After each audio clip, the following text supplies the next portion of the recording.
Леди Гага отдыхает, это точно. Спасибо. Почему сегодня такой образ? Мы будем кого-то пододвигать на этой сцене и говорить опять, что мы крутые?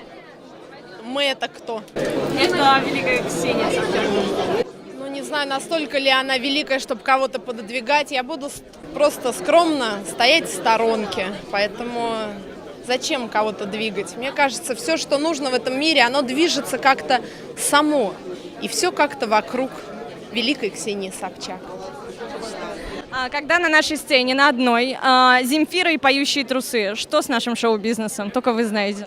Мне кажется, что это настоящий постмодерн в его ярко выраженной форме. Так и должно быть. Мне кажется, Тимати, Дмитрий Анатольевич Медведев на празднике хип-хоперов, iPad, который ему вручает Comedy Club, поющие трусы, Земфира, мигалки, Михалков, который выступает тоже, мне кажется, вот его тут будет не хватать сразу после поющих трусов и до Федора Бондарчука.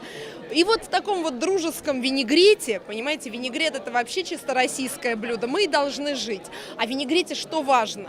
Важно правильный зеленый горошек. Горошек – это Ксения Собчак. Удачи!